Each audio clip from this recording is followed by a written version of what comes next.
homecoming night as the Gladiators of Fowlerville charge into Hazlitt.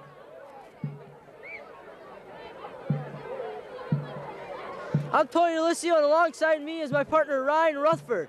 Ryan, what do you think about tonight's matchup? Well, I'm expecting a hard-fought match between two of the top teams in the ICL with a minuscule margin of victory. I expect no less, Ryan. Are you ready for Viking football action? Okay, let's go.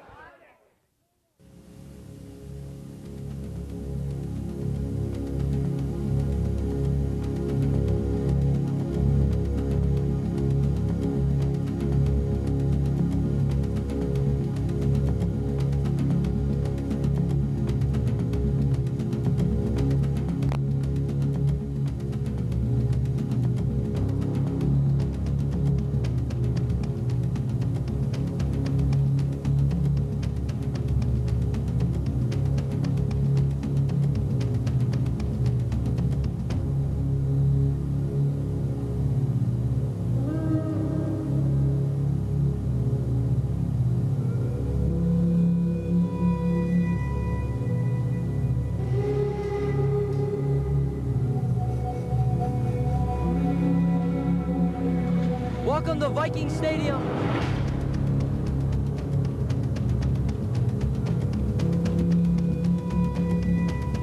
Oh, block, nice, block. By number 32. Oh my God, what a play.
Welcome back to Viking Stadium.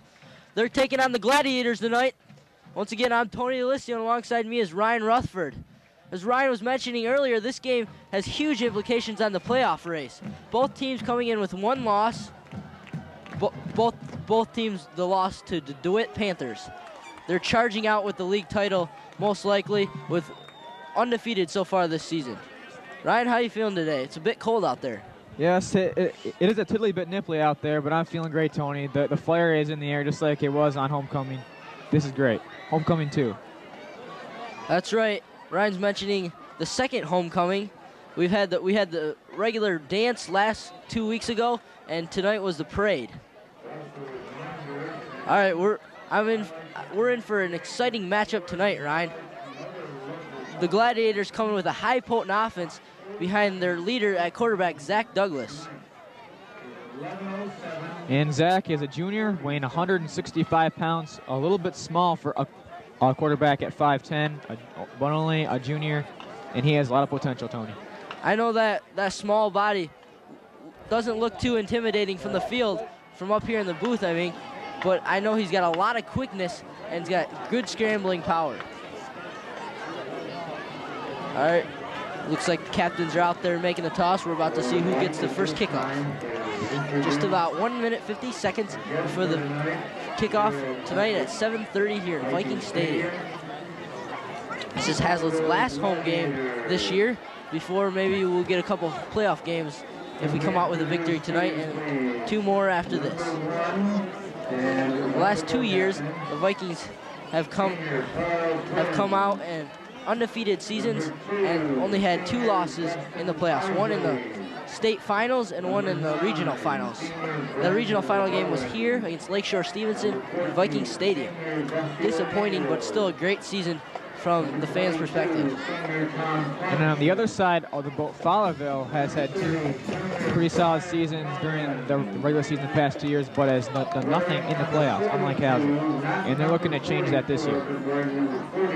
As you mentioned earlier on the intro, Ryan, the margin of victory for these 2 teams has been a touchdown or less for the last 3 years. Fowlerville always comes in with a very strong defense, as does Hazlitt. I wonder if we'll see a matchup much like the DeWitt game, with not a lot of scoring, but just defensive stops, right? Yes, Hazlitt and Fowlerville put on quite the show last year. It was 21-6 in Fowlerville, but a much closer game than the score indicated. Less than a touchdown, as Tony said. Just 2 scores towards the end of the game that put it away. Fowlerville charges out. And they definitely look stoked about this game. They know what this game means, Ryan. With already 1 loss, they don't want to put 1 more tally in the L column, or it could be no go for the playoffs. Oh, yep. And both teams have 1 loss in the ICL. Fowlerville 2 overall, at 4-2, and they will have to go 2-1 to finish out the season to make the playoffs. But they would really like to have this game to flare them up to make a run in the playoffs. Here comes our Hazlitt players, fired up, getting out there and get introduced before they come out charging. It looks like they're going to get the offensive side to start out with, Ryan. And it's senior night here in Viking Stadium. All the seniors out there, one last time, running out on the field. That has to be exciting. All right, we're going to throw it down to Jake Birnbaum, our field man, with the homecoming queen, Jenny Harvey. Now, Jenny, how does it feel to be homecoming queen? I'm really honored, and it was a lot of fun. Who is your favorite football player from the Hazlitt team? Pescado. And how do you feel about Hinman's sideburns? They're very fierce and humongous. What do you think about them? I kind of like him, you know, only him.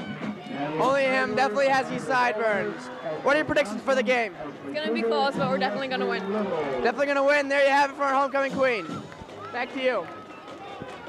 Well, thank you for that, Jake. And she sure does make out the typical queen. Very pretty and very nice to go along with that.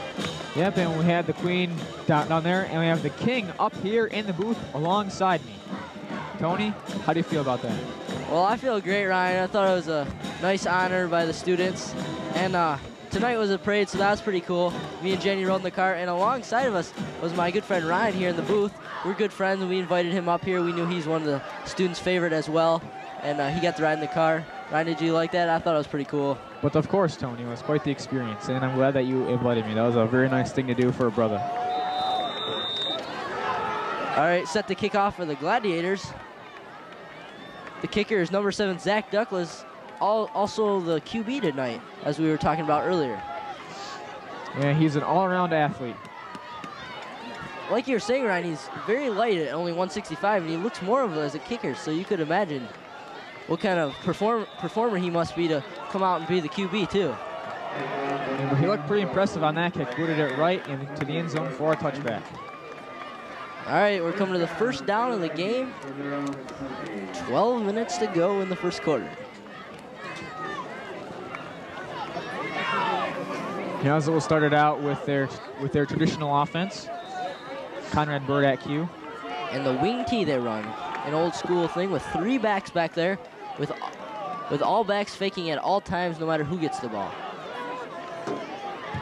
And to counterpart what we just said, they're going to start out with a wing back, Chris Hunt, out on the 20-yard line. In motion, number 5. It's going to be a hand up the middle to Chris Hunt. Make that Chris Colping, number 23. He's going to get 4 yards on the game. 2nd and 6. Colping, Is it on? Colping, our player of the game, two games ago against Perry. Yeah, he put up quite a stellar performance there. 191 yards, 170, which came in the first half to just bury Perry. With 2 touchdowns. Bird under center. What's that guy? Playing very well his first year on varsity. That's Hunt to the outside. Jay Twitcher just ran the ball. And Hunt near a first down. It's going to bring up 3rd down and 1 or 2. Very solid run by Hunt.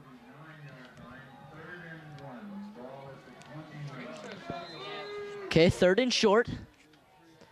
Just into the start of the game, and Vikings starting off well. But Fowlerville, a much tougher defense than Perry, who has racked up 44 against, and this should be quite the test here tonight.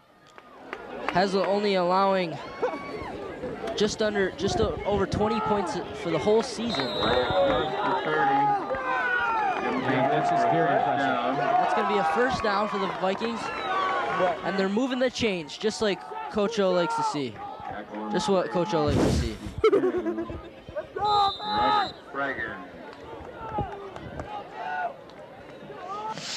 Fowlerville's defense led by senior leader Justin Rod. The defensive guard. It's number 55. Look for him to make a lot of big plays tonight. It's a quick handoff up the middle to Colping again. It's a great run. It looks to be close to another first down.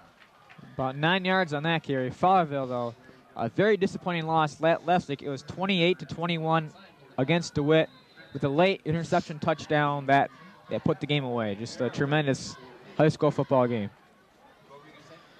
Colping really strong in those runs. Never stop moving his legs. That's where that hockey power comes in. And that's 2nd and inches. That's what they teach you to do. Keep your legs moving even when the defenders are on you. There's a great run, and Hunt finds room to run. A gain of 25 yards by Chris Hunt. Past the 50, out over the 40 to the Gladiators' 37-yard line. And a tremendous opening drive by the Vikings. Hunt's 2nd carry of the game. 2nd one coming out very well. There's now 2 carries, 29 yards. What an average. Bird under center, he finds Colping. He's got 1 man to beat. Runs over him and finds the Gladiators' 25-yard line. And Hunt was a leading rusher last week in a 30-19 Haslett victory over Portland. He had near 150 yards in that one. Here's a good look at Hunt breaking free and getting that great run of 25 yards 2 plays ago. Back to another first down for the Vikings. Moving the chains one after another. Really racking up the yards on the ground. That's Hunt. Good cut back and a loose ball. Let's see who's got it. And a break for Haslett there. Fowlerville thought that they had something, but the refs called it right. Play was dead and it hit the ground and staying on the Vikings side. Watch Conrad on this next play. He does his fake so well that you can't tell where the ball is. It's hard to tell which guy has it. That's a key to the Vikings offense, Ryan. Everybody's faking at all times, and that gets the defense confused a lot. And sometimes even the refs. I remember when Coach O first converted here, we found the end zone a few times, and they had to call it back because no one knew who had the ball. That was a little frustrating. Yeah, but now all the refs know what's going to happen when Hazlitt hikes the ball. Anybody could have it, and they have to be prepared, and they have to keep their eyes peeled. That was Jared Twitchell on the run. Gain of about 3 yards, bringing up 3rd and 4. Hazlitt has already converted 2 third downs on this opening drive.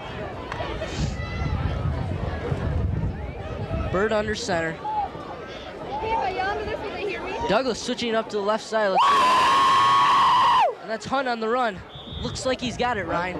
It's going to be close. It depends where the refs spot it. Just up around that 15-yard line. Oh, and that does not look like a good mark, Ryan. No. I think they're going to have to measure this. I don't know. Danhoff can hit from this range, that's for sure. It's only about a 32-yarder it would be. And it appears that they're probably going to go for it. And they don't even bring out the chains, Ryan. It's 4th and inches. Not even hesitating. Coach O making a quick decision on this one. Early in the game, he wants to go for the big points. It's like a smart move. Got right it. now. He's got the outside. One fake the inside. And Jared Twitchell down to the 4. I got mixed up with his brother. Former player, B.J. Twitchell, linebacker, and also offensive guard. Also a star for the Vikings, and later in the first year of them making it to the state finals. Clutch run there by Twitchell. A very stellar opening drive. That was very smart. He was going up the 6-hole, Ryan, right between the guard and the tackle, and it was all blocked up. He bounced it outside with a quick decision and got about 7 yards more than he needed, but it was sweet. There's Hunt up the middle, and he's just going to fall short of the goal line. It's going to bring up 2nd and goal.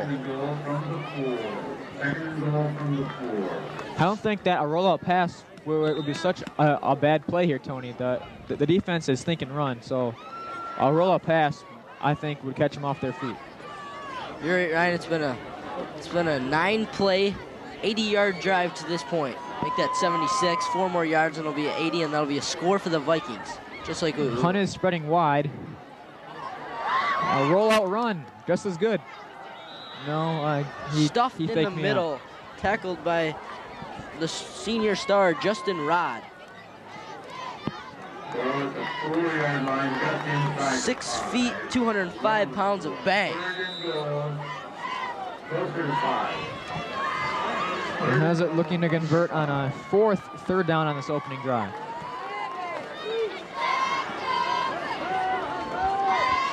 They're all bunched up in the middle, Ryan. I would definitely take your advice on the rollout. Looks like they're coming, too. Got 44 on the corner. Corner blitz from the outside, and he's going to be short. If you're Coach O, this is decision-making time. You're at the 4-yard line. You've had a great drive, but you've just been stopped 3 times in a row, Ryan. Do you bring Danhoff in and put the points on the board, or do you go for it and try to spread the margin quick soon? Yeah, well, I definitely think that you have to put points on the board here. Get some points out of this opening drive and keep it positive. It's like he's taking your advice, Ryan. Danhoff's come up and is setting.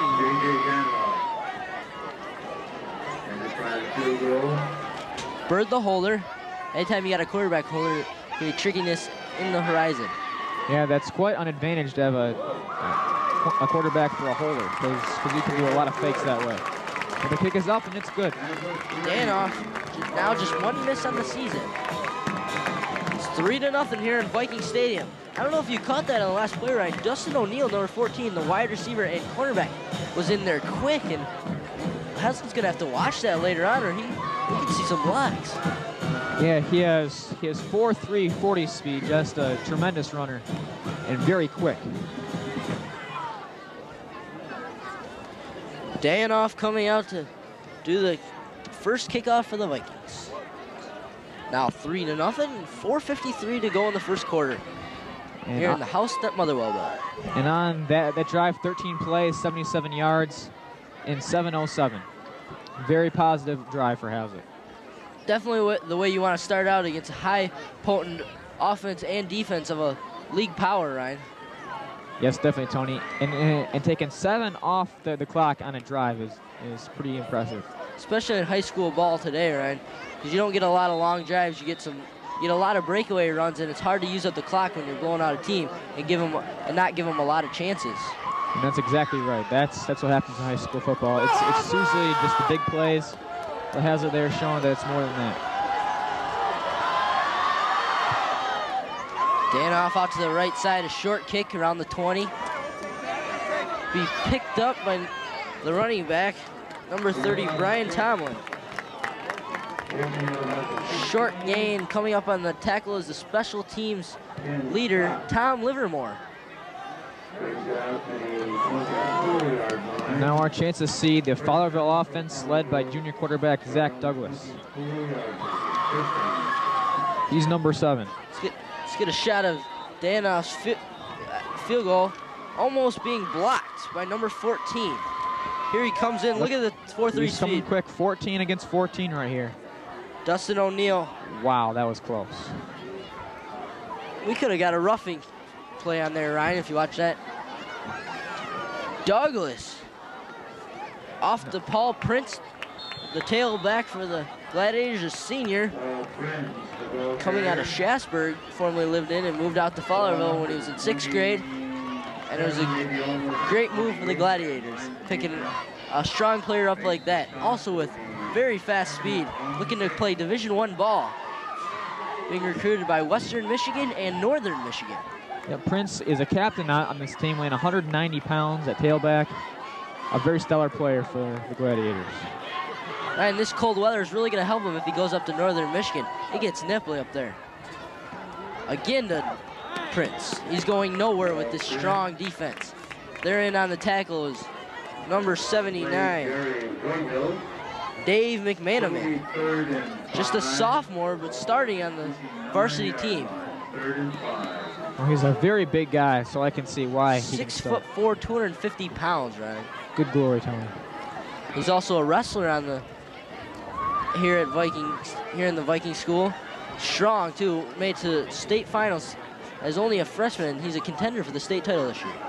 And that's exactly 2 Ryans, because I weigh 125 pounds. Good hit.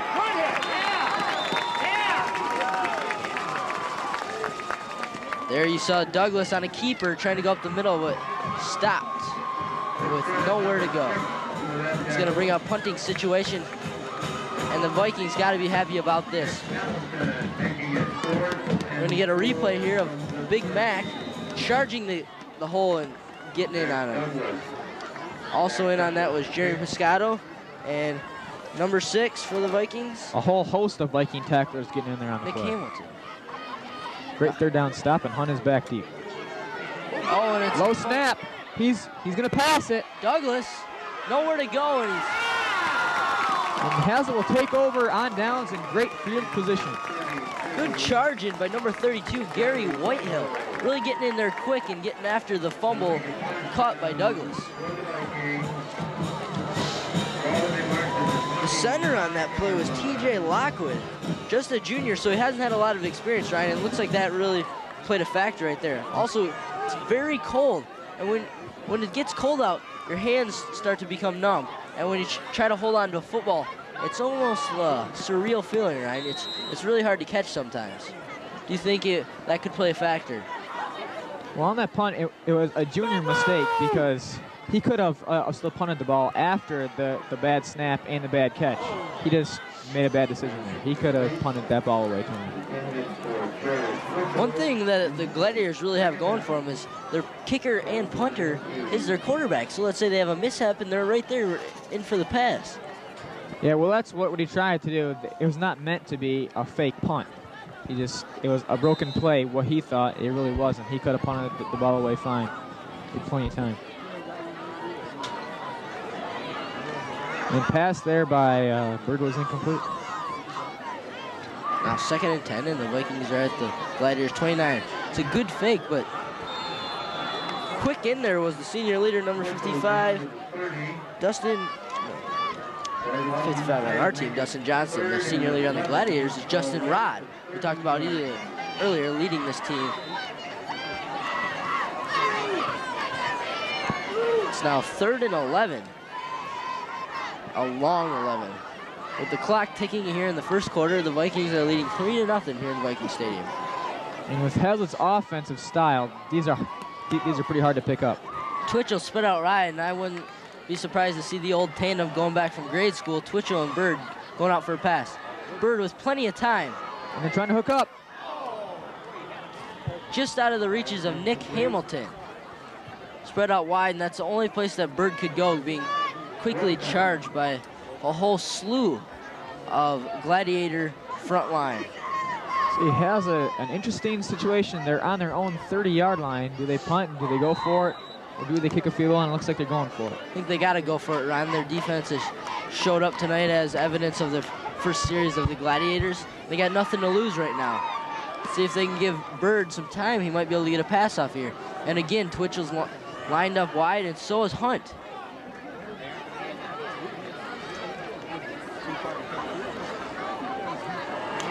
There's a flag down. Twitchell slips just over his head. Let's see what that's gonna be. It's on the Gladiators. It looks to be. We see clapping down there. That could have been a free play for Hazlitt. The referee's discussing. He's just about ready to announce. It's a false start on the Vikings. Plays decline. It's gonna be a changeover on downs. No loss there, Ryan. We missed the pass. Just to stay away from a interception is good. Yeah, well, Fowlerville taking over in decent field position, but Hazlitt, by punting the ball, wouldn't have gotten much. They couldn't have pinned it back much deeper than that. You're right, Ryan. So let's see if the Gladiators can come up a little bit bigger than they did on that first series. We just got one man back. It's the illustrious Paul Prince. There's Prince the outside, and he's got room to run. Just out. And that's going to be a first down.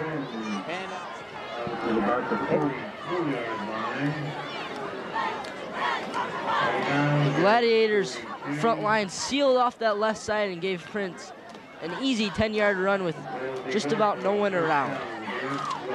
Eluded one tackler from the Vikings. That was number 24, Tom Livermore. But Livermore had a good block on him by the offensive lineman who's really coming down field for the Gladiators, really playing well, Rob Pulowski.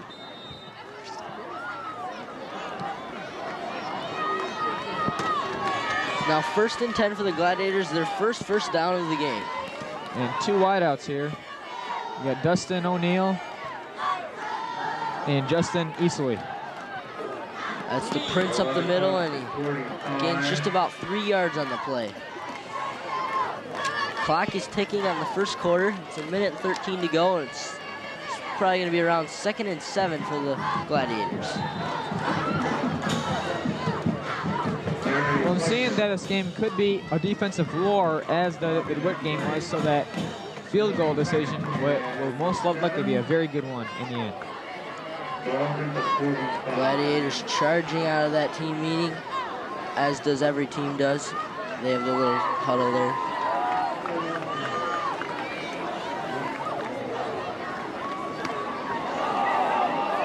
The ball is down, and it looks like the Vikings have it. And they do. Picking up that ball was the senior leader, number 52, Jerry Buscato, a trooper out there with one broken arm. He's had that for the last 2 years. He's had a mishap and he's broken his arm in the games, but he's really a fighter and a competitor, and he's got heart.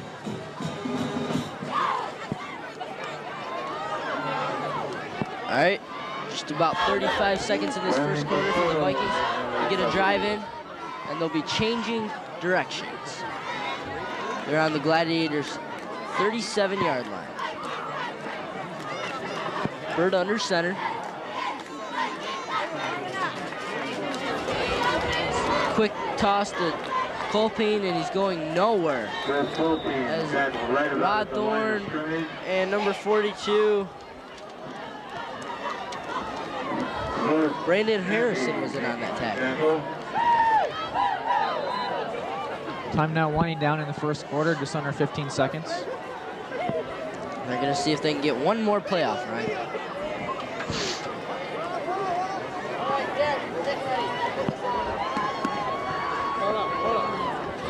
Ball is snapped, and it's to Twitchell, and He's near a first down, and he is now getting up, slow getting up. Great run by Twitchell to end that first quarter, and a successful first quarter for the Vikings, coming out with the lead at 3-0 with that 77-yard drive, ending with Danoff field goal. Vikings again driving. That was Twitchell on the run, as you just saw, and he's a new starter to the lineup this week. Before starting was Adam Hinman, the senior, but in the last game, he came out with a knee and shoulder injury, Ryan. Old injuries just wreaking havoc on this Viking team, as a couple other guys that were brought down by that. Yes, there, Tony, and Hazlitt now one first down away from being in the red zone, where they've been very great this year. 82% efficiency inside the red zone. Very impressive. Well, we're here in Viking Stadium. We're about to start the second quarter. And Viking Stadium was the home of the ICL League meet just 3 days ago, or 4 days ago on Tuesday. That was our annual ICL Jamboree, one of 3 that go on during the year. All right, well, Drew's down on the field, and he's got a report with him and Jake Birnbaum. Look. I know. All right, here's the field conditions. As you can see, it's pretty dry, and the wind is blowing in a downward direction. Jake, anything to add? As you can see, this grass is freaking freezing. You're going to be hitting this stuff, and it's going to be real cold on your skin, and it's going to make you numb by the end of this game. It's a real factor, and our guys are tough. They're going to hold it out. Back to you, Tony and Ryan. And thank you for that, Drew and Jake, on the field conditions. That was Hunt on the run, just about 4-yard gain. It's going to bring up 2nd and 6. As we were talking about the cross-country meet here, Ryan, you're on that cross-country team. Yes, I am, Tony. What were the exact ramifications of this, and what went on with the 2 teams? I know the girls came out with the victory. Yeah, well, the girls performed very well with their top runner, Nikki Moore, being sick, and still managed to win. A very clutch performance by them. For us, we had a few runners run decent, but not up to par, and I'm definitely not running my best right now, Tony. That was Coping on the run. It's about 2 yards, and that's going to bring up 3rd and long.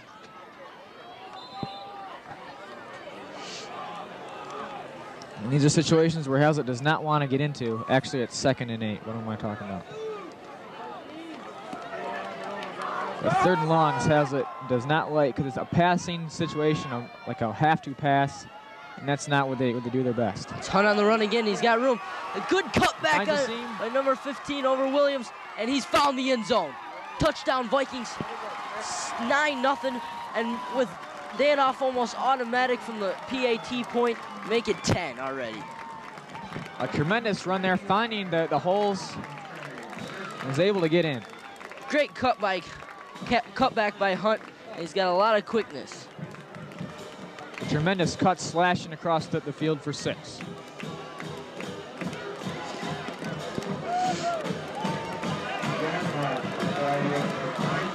Here's Danoff to attempt that PAT, his first of the night, after having a field goal on that other 76-yard drive by the Vikings to start off this game. Let's look for 14 to come in as he did in the other time. Again, almost being blocked, but Danoff gets it up, and it's 10-0 here in Viking Stadium, just into the second quarter.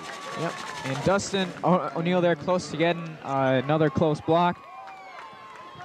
And here's a replay of Chris Hunt making that great cutback for the touchdown.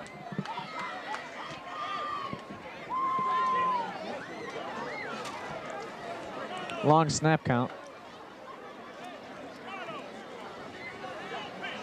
Bird may be pulling a little of the pros there. They always do a hard cut, trying to pull off the offsides. It was a long 3rd down attempt, Ryan, and that's always smart by the quarterback. There you see Hunt's quickness really coming through as he cuts it back in. And then he finds the seam right here. The wide side, no one's over there.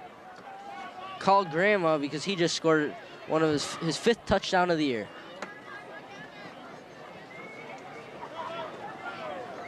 Equaling his number on his back.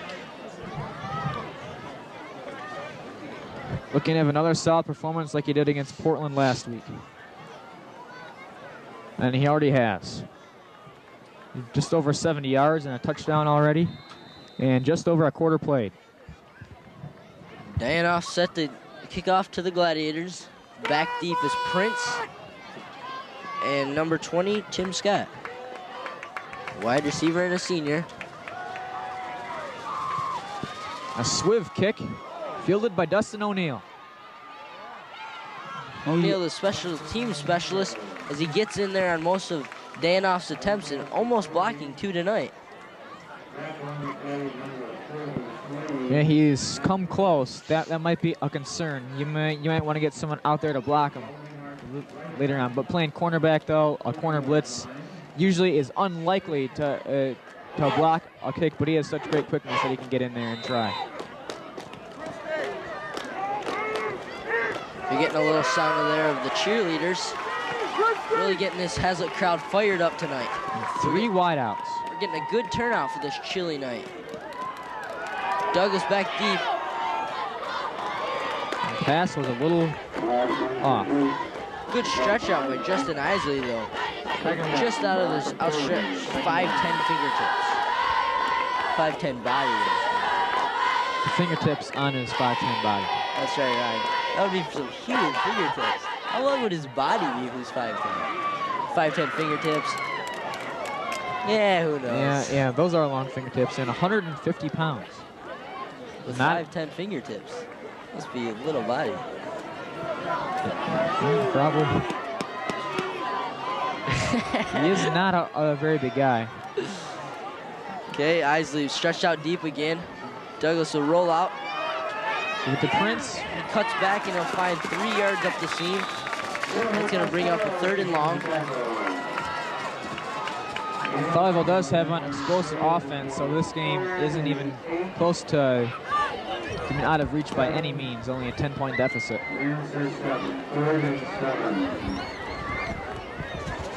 You're right, Ryan, but if you're head coach Jack Wallace, you definitely do not want to be behind by more than 2 touchdowns going into the locker room. So that's a hard deficit to make up in this cold weather when your team probably doesn't want to play up to their A game.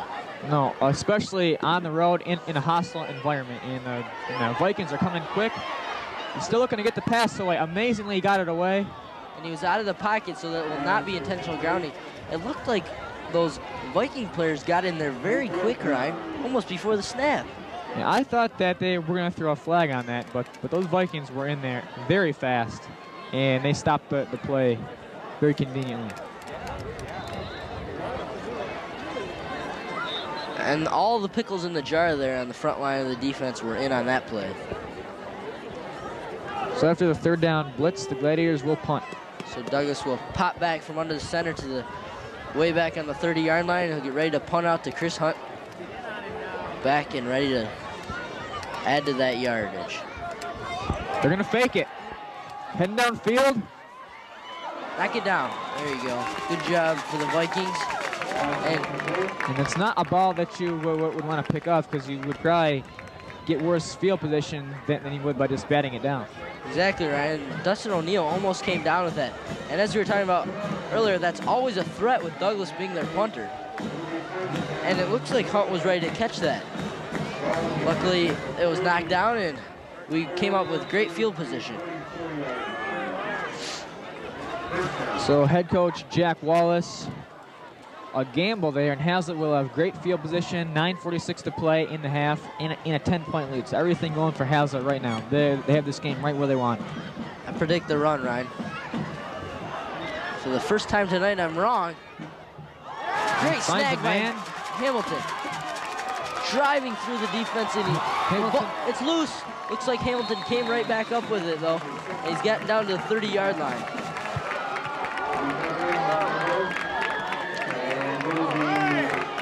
Hamilton, an offensive lineman, but they have passed to him twice today. They put him on the end, Ryan, making him a tight end slash offensive lineman.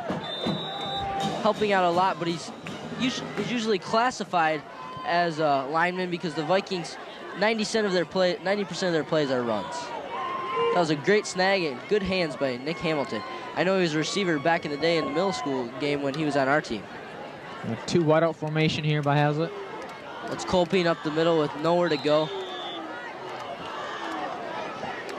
12 gladiators on the field and just about 10 of them on it.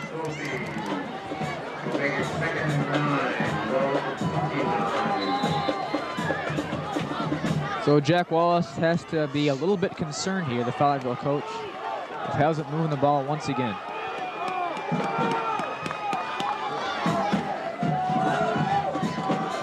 Bird under center with 8:46 to go in the half.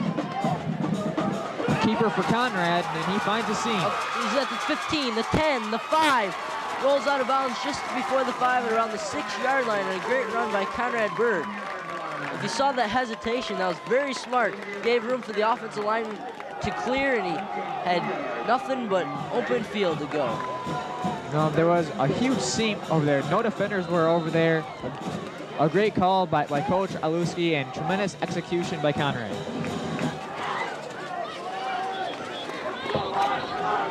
All right, let's get a replay now of Conrad Bird on that run. Really executing well. See a good block there by the Vikings, number 57. And a keeper, and Chris Hunt scores again. Just caught the tail end of that. So that moves it to 16-0, right? And now the margin's spreading out. Untraditional of this Gladiator Viking football game in the past 3 years.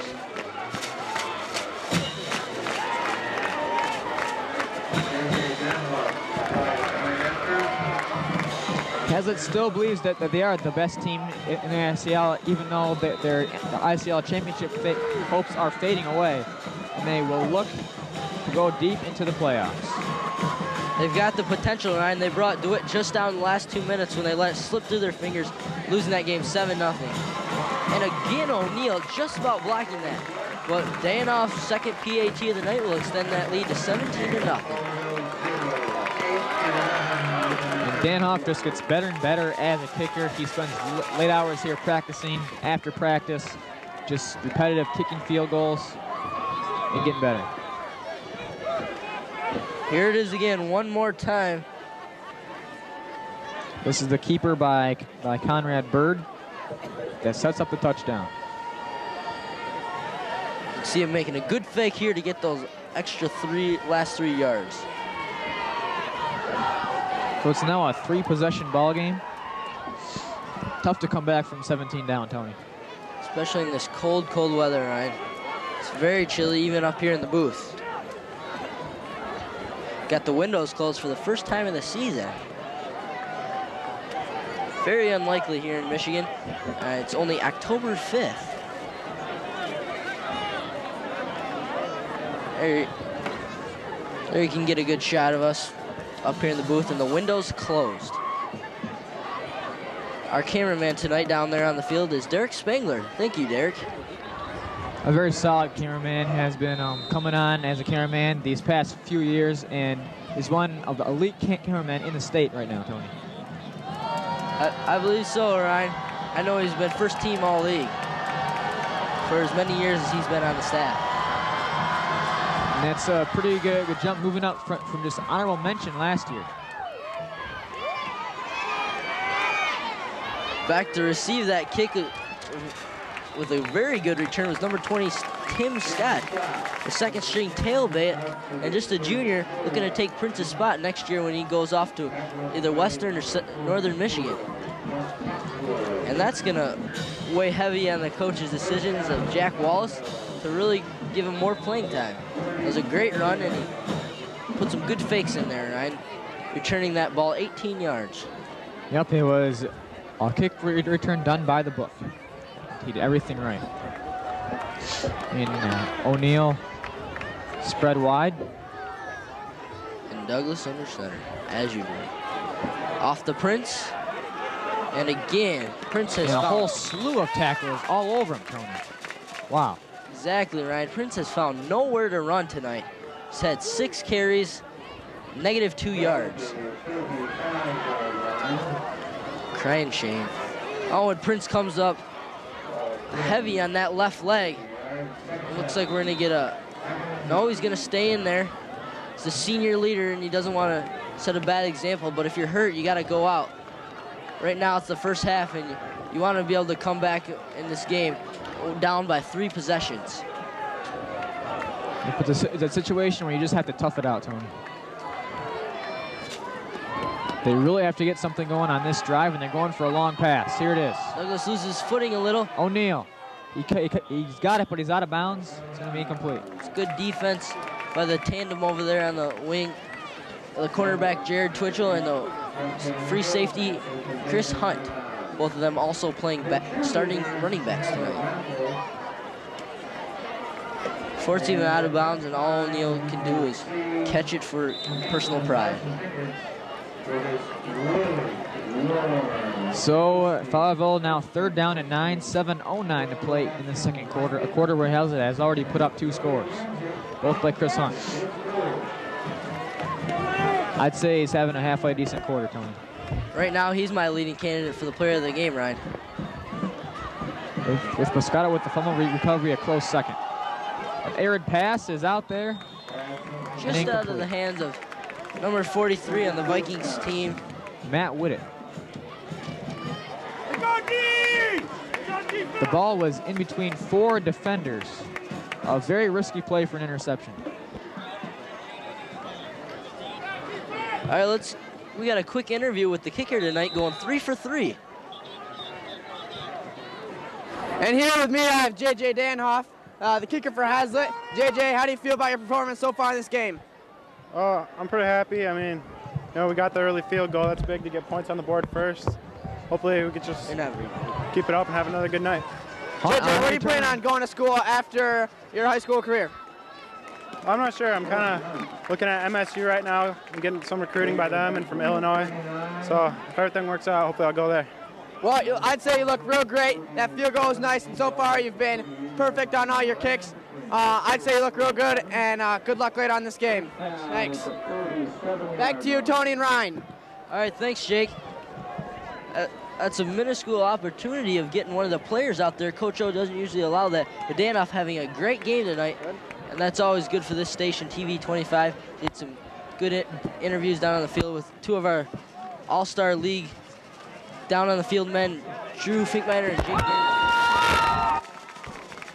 Hoping to find the seam there, and Danhoff saying that he might go to MSU. MSU has a very solid kicker right now in David Schaefer, and that'll be a tough spot to take away from him. A freshman kicker for MSU. That was Twitchell on the run, bringing the chains to be moved one more time. And it's a 1st and 10 again for the Vikings, moving with the ball with just 6:30 to go in this first half here in Viking Stadium.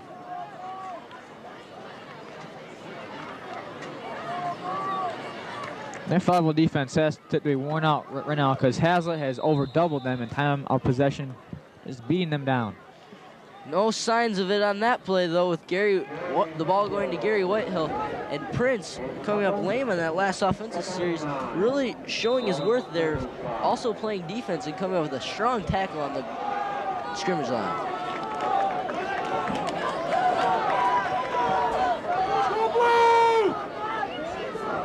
It's going to bring up 2nd and long. It's going to go to Colpine.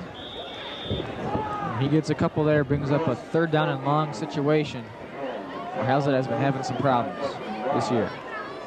But very well tonight, Ryan,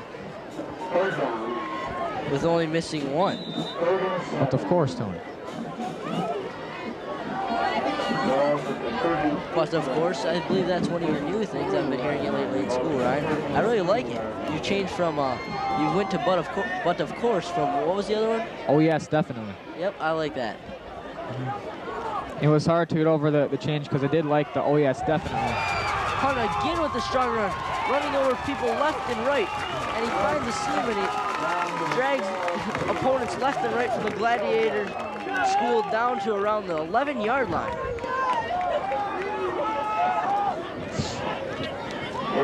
Just smashing those would-be defenders for 3 more yards after they appeared to already have them tackled. Mark 17 yards, 17 more yards up on Chris Hunt's stats because he's having a great game. And throughout this first half, it's hard for me to pick anybody else besides Hunt for the player of the game, player of the half, make that. If he keeps up a game like this, he'll definitely be player of the game. It's Mark Hopler. 3rd to 13 yards into the end zone. Not getting a lot of carries. That might be his first carry of the year, right? And he gets a touchdown. Definitely took advantage of it there. We'll be hearing about that at the lunch table for weeks to come, Tony. That was a very solid run there by Hopwood. And he gets a hug from the coach. It's 23-0. I really like to see him. He was my best friend in first grade in kindergarten. And you can never forget a good friend, and you love to see him do well, right? Yes, I do, Tony. He's getting a lot of hugs over there on the sideline. Dan off again. Perfect tonight. And there's a shot of Adam Hinman tonight not playing with the knee injury. His doctor's going to keep him out until he gets a quick MRI. I think he's going to have it on Sunday night at 1 in the morning. That was an ACL injury and possible torn meniscus. He's pulling some strings there with his friend Ben Cahill, whose dad works in the surgery business with the Don Joy knee pads, and he's getting in with a family friend and getting an MRI late in the day. But anything that can help his last year of football, as his senior career comes just to about to end here, ending the regular season and starting the playoffs. He really doesn't like to miss a game, but he's going to cheer on his team, Ryan. And that's what I like to see. He's sitting at this one, but we'll hope to have him for the playoffs, for them to make another great run. Yeah, you always love a player like Hinman, Ryan. He's strong, and he really pushes that ball up the middle. He's got strong legs and strong upper body, and he never stops those feet moving. Like many of the other runners on Hazlitt's team, just keeping those legs driving. You get 4 or 5 yards extra every single time that you do that. It's very efficient. And then another one of those Viking football players, much like David McManaman, quote, Big Mac. Hazlitt wrestler. 3-year varsity wrestler, Hinman. Oh, and Prince loses it, but he finds room to run up the middle. One quick cut out to the outside, but brought down by number 24, Tom Livermore. Livermore again leading the team with special team tackles. And he's really become a specialist out there, earning himself a spot on that defensive right side cornerback, showing his worth out there on the special teams the first couple of games. So this is where the Fowlerville offense must start right now, trying to get back in the game. If they don't score here, that could spell disaster for them. They're now down 24-0, and we got 2 wideouts. One is O'Neal and the other Justin Isley. And Prince is back just alone. There's 4:36 to play. They can rest their defense for the second half if they can get a good drive going here, and that's what they need because their defense is just worn out. Their offense has to get something going for them to have a chance. You're right, Ryan. They're not just worn out physically, but emotionally. They're just getting yards being racked up all over them, and this is something they are not accustomed to. Not giving up many points this season, and usually bringing a very high-powered defense to every game.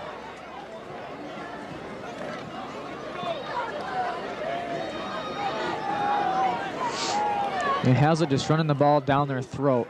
Now 3 wideouts pulling out a playbook out of Purdue. And Drew Brees, the quarterback there. Douglas finding his favorite target, O'Neal, for about 9 yards. That's going to bring out 3rd and inches. And just what Coach Jack Wallace likes to see. What were you saying, Ryan? That was a great third down, or a first down stopping tackle there by Jared Twitchell. He hit him right there at the marker, and they're going to be a little bit short. Twitchell really coming up big on his first night as starting on both sides. And they're going with O'Neal wide. 3rd one, they will not likely go to him. Looking for Prince right here. They give it to the fullback. Go to the fullback. It looks like he's got it right. Forward motion looks like he brought him up to around the 43-yard line.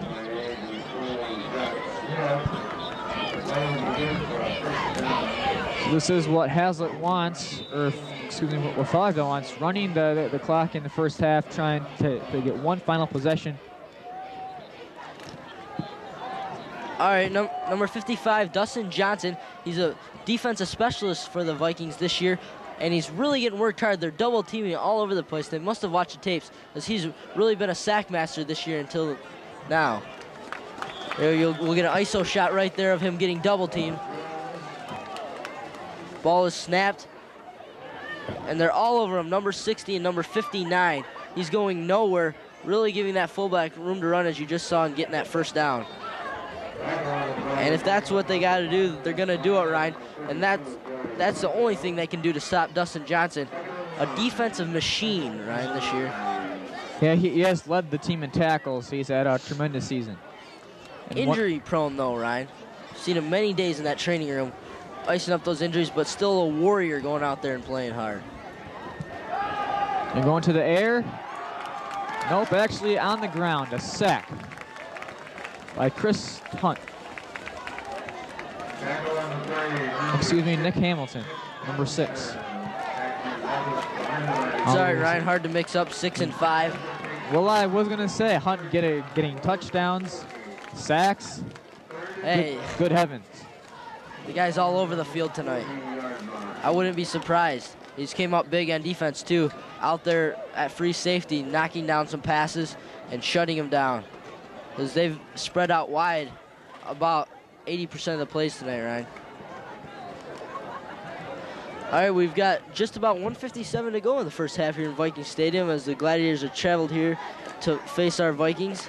Both teams coming in with great records and looking for a playoff berth.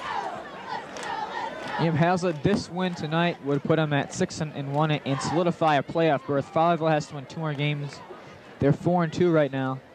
And it is not looking good from this point of view, but we still got 1 more half to go. That's a lot of time, Ryan. The tables can turn just like that.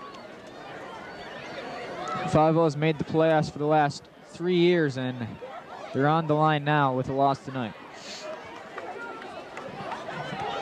Okay, it's 3rd and a long 12 yards to go, Ryan. Just 1 man wide with O'Neal. And Douglas and they're rolls going out. to him. No, they're not, but they do get the first down. Finds number 32. It's Matt Hoisington on the play. Cutting in across the field for a first down. Very stellar play. 1:50 to go before the half. Just what the Gladiators want. Moving the chains before the half to get some motivation to try to bring them out in the second half with a little pep in their step, and to try to come back from this very big deficit of 24 points. Just about 4 possessions, right? Well, a touchdown here, or even a field goal would be big. Just get some points on the board, something positive going into the break. And that's Prince finding his first chance to really break free, and he does just that, making up to the Vikings' 30-yard line. And the Vikings seem to be sagging a little right before this first half ending, and Gladiators really taking advantage of it, Ryan. This has been their first good drive of the night. And they're moving the ball right up the field. They've moved it nearly 50 yards now. Slowly but surely, the Gladiators are climbing back into this game. So let's get a replay there on Prince finding room to run for his first time tonight. Really gutting it out with that leg injury that he suffered 2 series ago. So 1 minute to play now in the half. Hamilton again out on scrambling. pressure on Douglas. He gets a completion. What a play. A laser to number 2, Justin Isley. There's a flag down. There's a flag down, possibly holding, but that was quite a great play there by Douglas. Scrambling with those quick feet and able to get the first down, or a completion at least. Ryan did it, and it's on the offense, and that's going to be voided. Bring it back and start it all over again with just under a minute to go here in Viking Stadium in the first half on TV 25 Sports. And did it look like he went over the scrimmage line? Is that what it was? Or was holding, like you say? I'm not sure. The flag came from the center of the field, not over by the sideline. It was a legal procedure on the offense.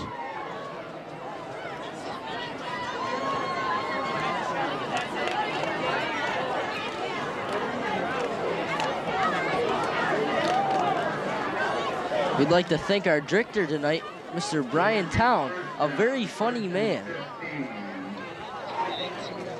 And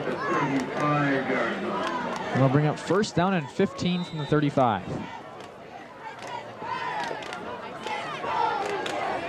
Douglas under center now with first and 15.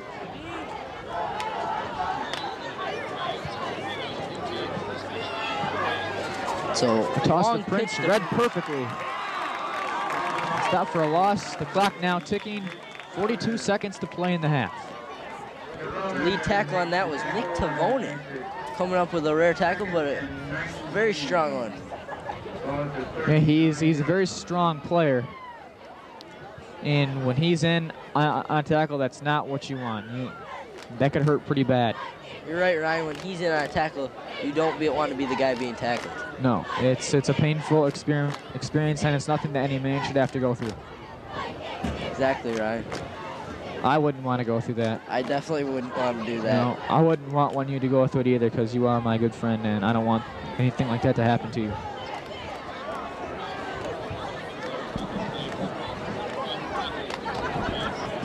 And a TV25 telethon coming up on December 8th. Tune in for that. That'll be featuring Mr. Town and his wife if she goes into labor.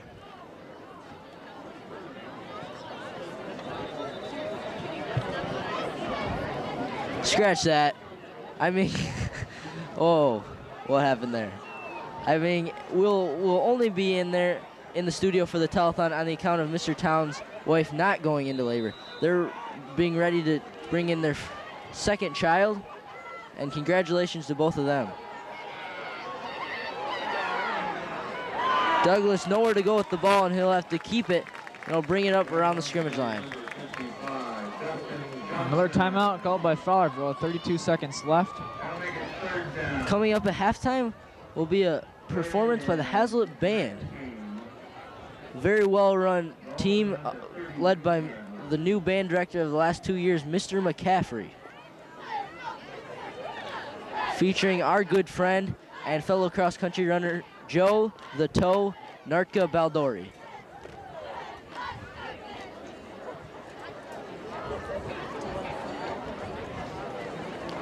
Joe recently growing a bit of a beard thing, bringing him up relations to the old track runner Lasse Viren, an arch rival of the great U.S. runner Steve Prefontaine.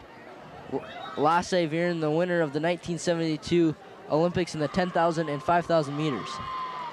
Yes, well, there's quite a distinct comparison, Joe the Toe Baldori, across between Lasse Viren and Ferris Bueller. Ferris Bueller, I have heard also that comparisons of Ferris Bueller. He looks a lot like him, doesn't he, Ryan? Well, of course, Tony. And also a very good show of Ferris Bueller. And Douglas finding nowhere to go. And he's hauled down by a host of Vikings. And Vikings all over Douglas in the last two possessions, not giving the Gladiators anywhere to score. After that timeout, it looks like Coach O got after him, and they rethought their thinking to end out this first half and know that they want to keep the Gladiators under snaps and not give them any points to score. Well, it's fourth down and a mile, and we might be seeing a Hail Mary play here by Fowlerville. You know that Douglas has a cannon, but the question is, can he get it all the way to the end zone? And also, Ryan, it looks to be a very big key tonight. As Douglas has been driving back, the field looks a little wet. We got a short rain around 4:30 today, and the dew is really starting to pick up, and he's losing his footing a little. I noticed that he kind of misthought it because they're probably on their way around the time it rained, and he only wore the 2-centimeter spikes instead of the usual 4-centimeter spikes that you wear in the rainy, cold conditions. Yes, and speaking of dew, my hair is getting bigger by the day, and I'm not sure how big it'll get, but it'll be interesting to see. I can't wait to see how big I can get my dew. Me neither, Ryan. It's been a very interesting topic here at school, and I love it personally. If I could do it, I would definitely follow in your footsteps. But you're the only man that can really pull it off, and you pull it off well. Thanks, Prince, Tony. finding room to run. And that's going to count down the clock around 9 seconds, and that could bring the Gladiators into field goal position. And he gained several yards back on that one. It's going to be well short of the first down. And it's going to be first down for Hazlitt. Well, that was a turnover on downs. That was 4th downs. Sorry. But as we were talking about your hairdo there, Ryan, I think you started that back just about 6 weeks ago, was it? Yes, around there. Yep, 6 weeks. Sounds about good. Your hair started getting a little longer, and you brought out the towel. Can you describe the actual process of this hairdo making? Looks like Bird will take a knee and end this half.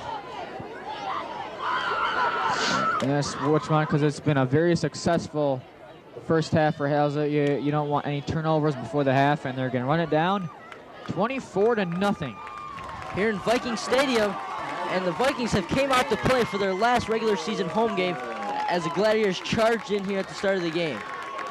All right, that's it for the first half. We'll get ready to catch that great Hazlitt band for TV 25 Sports. We'll see you at the second half. I'm Tony Delisio. Alongside me is Ryan Rutherford. Have a good half.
John Williams Science Lab, features control Kidman and Tom Cruise.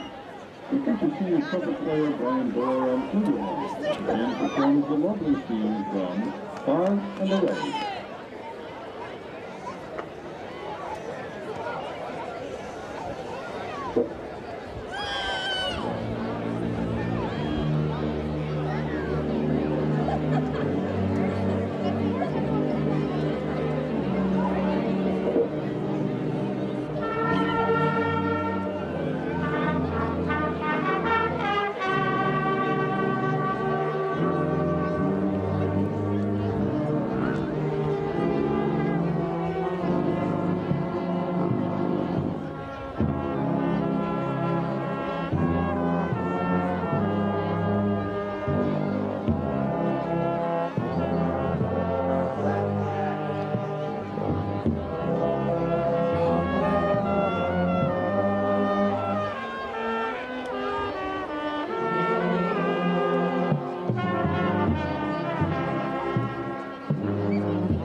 Tonight's show is music from a very successful movie which includes features from a different era.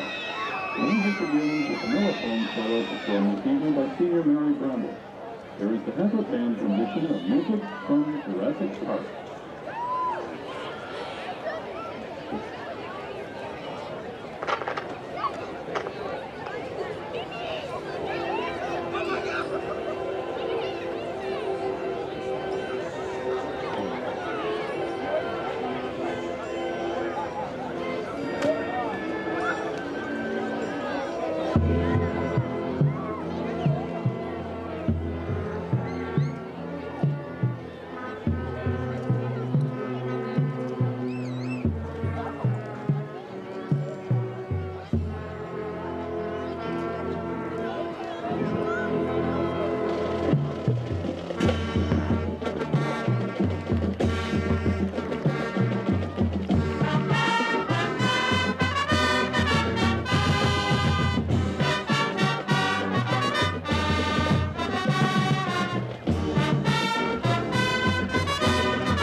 like to honor the seniors who head the marching band at this time. These seniors have spent countless hours in rehearsal and practice to help the Hazlet band achieve success and excellence on the field.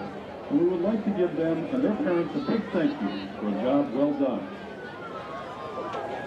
They are Mike Bailey and his parents Roy and Pat Bailey, Joe Baldori, his parents Leonard and Teresa Baldori,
All right, welcome back to Viking Stadium. The Vikings leading 24-0 here on TV 25 Sports.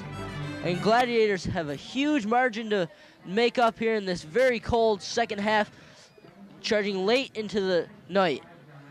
The Gladiators will get their first opportunity, though, starting with the kickoff. Dan off set to kick it off.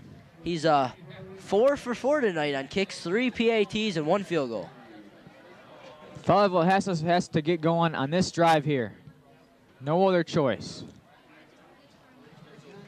And a first possession score the second half would really play the momentum on their side, Ryan. And it would really help Jack Wallace make up his play calling for later in the game, being the momentum on their side, and it would play over to their very tired defense.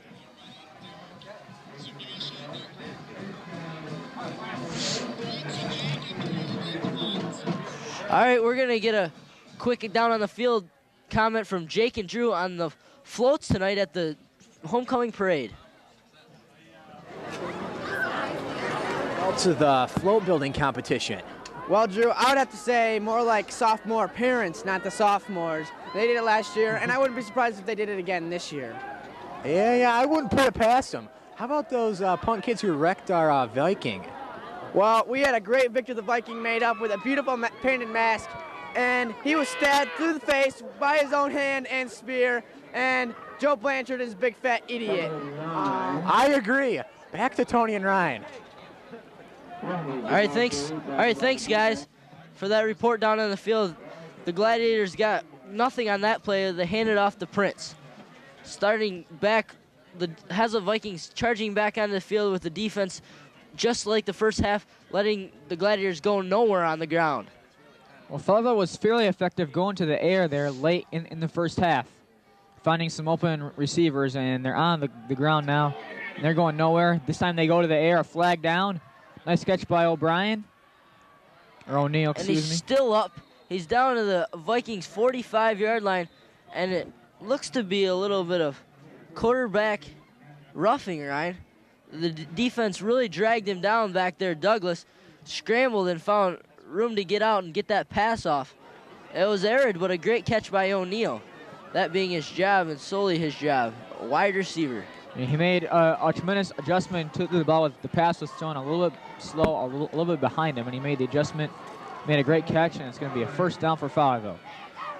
And a little more, Ryan. That was the flag on the Vikings, just like I had commented earlier.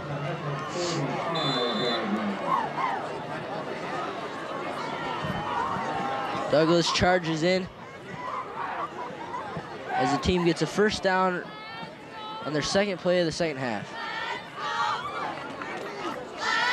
What's that smell, Ryan? I didn't do it, Tony. Whoever smelt it first, let it burst. I think it was most likely you, and it is getting quite raunchy up here. I don't know how long I can stand it. Douglas again back. He's getting a mad rush. Pass complete, oh my! That was caught, and a great catch it was by number 32, Matt Hoisington. Talk about catching a break. And that's what he caught it right there, was a break. And Harrison charging down the field to drag his teammate along for those extra yards, getting another first down. The ball was batted up and then completed. A little bit of luck. Good gosh, what is that smell? I did not do that. I believe that was Mr. Town, our director, right by us. He looks to be turning his head in the direction as we speak at the moment. But O'Neal spread wide. I wouldn't be surprised for Douglas to go right back to him, having a very good game there spread. Douglas, no, hand off to Prince. Gets 2 and stopped short of the 35-yard line. At the 25-yard line.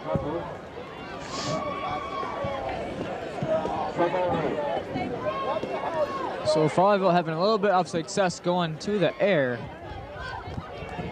And on the ground, the Vikings just got them played, and they've been going nowhere on the ground tonight. Hoisington and O'Neal have just been tearing them up. 2 tremendous wideouts. O'Neal again spread wide. Back to Prince. Stopped before he even got the ball. They were just waiting at the line. He was a sitting duck, Ryan.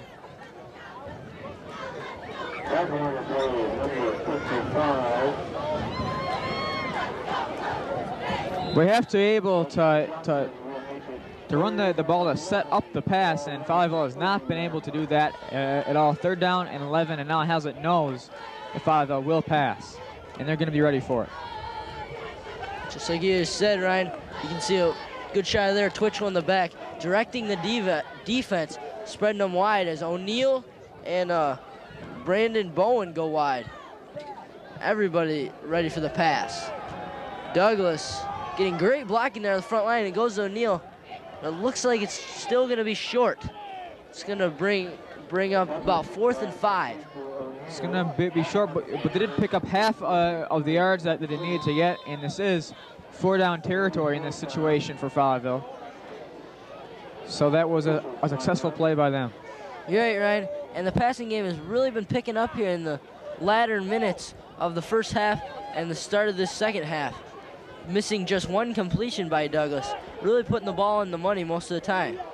And as we saw in the DeWitt game, the last home game here on TV 25, Hazlitt's defense in this cold weather starts to lack a little as the game goes on, and that passing really picked up by the DeWitt, spreading the defense and giving them the W in the end. That's a timeout on the Gladiator side. And they got too many men on the field, just escaping that before the play was called. Hazlitt usually gets a good rush on the quarterback on 3rd and 4th down situations when they know that they're going to pass. But they've been fairly effective completing the ball because their receivers are pretty good, and Hazlitt has been playing off of them a little bit.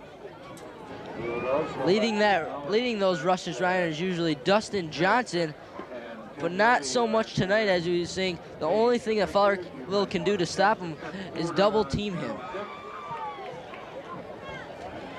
Good shot of the sideline there. The guys who are not in pads really bundling up there because it is a chilly night here in Viking Stadium. And the second homecoming. Some people this week have been calling it Coming Home Again, a catchy title to really prep up the second Spirit Week that we had put on by the students. Those days in successive order went Camouflage Day or Animal Print Day for girls. The second day, Ryan, do you remember the second day was? It was a Tuesday. That was Dress Like Your Favorite Rapper Day. As the pass was laid out on the money, but incomplete. A diving effort there, but Hazlitt will take over on downs. Well, that was a good attempt there by O'Neal, really coming up big the last few completions. All right, you're right, Ryan, that second day was Dress Like Your Favorite Rapper. The third day was Farmer. And there's a good shot of our class president and student council leader of the school, Tyler Borson, also a member of the cross-country team, really firing up this Hazlitt crowd.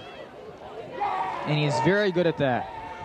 And as you can see, just the total enthusiasm, yelling, also screaming. in there, Rochelle Smith and Katie Baldwin. That's her birthday tonight. She's turning 18. Congratulations to Katie Baldwin, and happy birthday from the TV25 crew. I wonder if she's got a birthday spanking yet, Tony. I'll be sure to give her one tonight at the dance if she has it. I wouldn't mind helping you out, Ryan.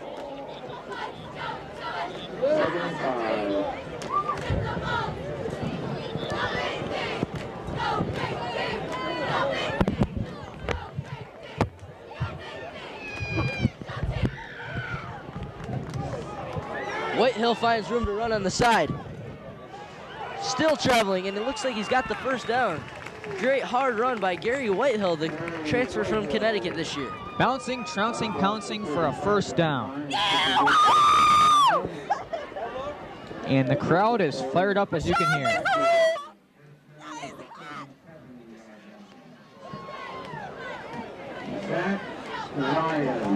And we don't want to hear that. No. A little bit of fan messing with the TV25 crew, and they'll definitely never be on the announcements again. Nope, that is a Nat sound mic, and that is definitely not natural sound. That's not natural at all. It's definitely foreign to this Nat mic. It's the most unnatural sound possible. Colpin in the run up the middle, traveling just about halfway to the first down marker. It's going to bring up 2nd down and 5. And just about 6:45 to go in this third quarter. And time is ticking on Fowlerville's chance to get back into this game, Ryan.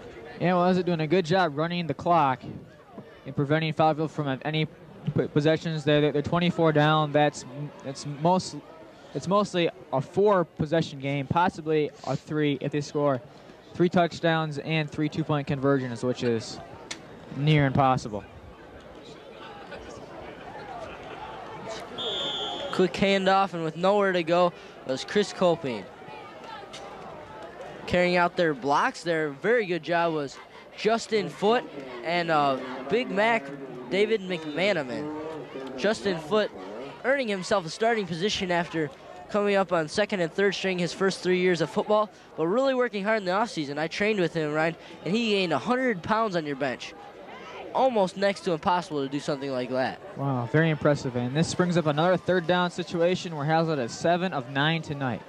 Very impressive, close to 80%.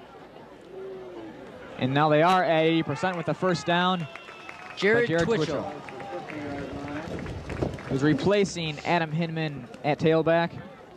Hinman tonight injured with a possible ACL tear and torn meniscus. He's getting an MRI on Sunday at 1 a.m. and Hazlitt very looking forward to his comeback because he's a big power on this offense. Yeah, he's just a huge part of the team, and they hate to miss him. There's a good shot of Tim Doty from the News 10 5th quarter, getting a good shot of this high-powered league game, which is spell very big playoff implications. And back in the TV25 crew, we don't find him very cool. Well, no. The TV25 crew is a much better crew than the Fox 47 or the News 10 crew. Much more professional and much more crisp with all their camera shots. But those are pretty solid stations, though, nevertheless. No doubt, Ryan, no doubt. But TV25 been moving up in the ranks this past 3 years, put together by some of the builders, Brian Town, Laney Lauerman, and Kelsey Barnes. Really put together a good station here, and they're carrying out, being more professional every year and winning award after award. Yep, TV25 is #1 in the area in the coaches poll and the AP poll. Very impressive. Make that the state, Ryan. Oh yes. Well, the state as well, both coaches and the AP poll. This now brings up 3rd and 5, and Our TV 25 crew will be traveling on Tuesday after Monday off here at Hazlet High School to the MIPA conference over at the Lansing Center in Lansing to come up and get a little advice on how the team is doing and learn a little more about our thing to make it even better, and turn in some shows that we put together to try to win some more awards here for this station. Looks like that hard count has really come through for Conrad Bird as he pulled the Gladiator defense offsides. Move the chains, folks, because it's a first down for the Vikings. Well, maybe a little short of a first down. Because it's third down and a long 5. It depends on where they mark it. And they're marking it a bit shy. A teeny bit shy. And oh, the heck, they just give them the first down. It was so close. It's an instant first down on that offsides, Ryan. And the Zebras making a good call out there.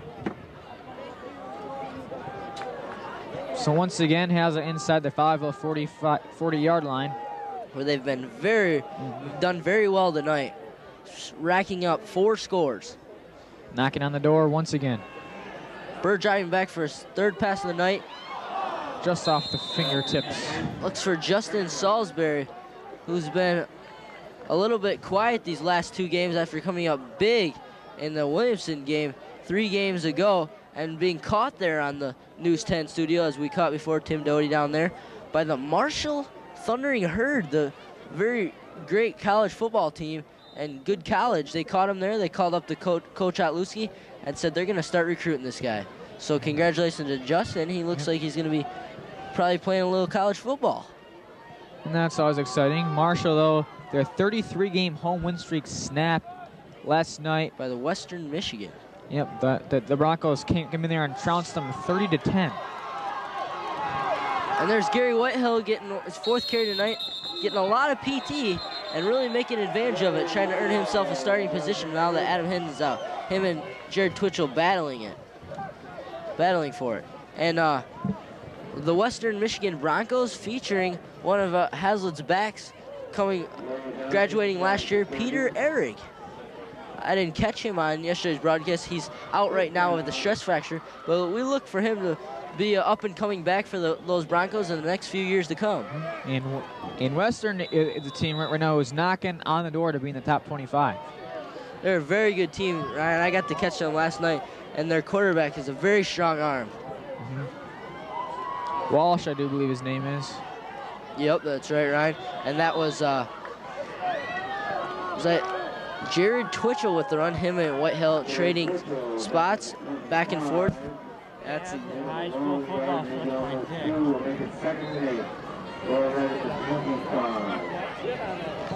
there. Fucking school sucks. Hazlet school sucks. Justin Salisbury. And that was, now that'll bring up 2nd and 8 yards.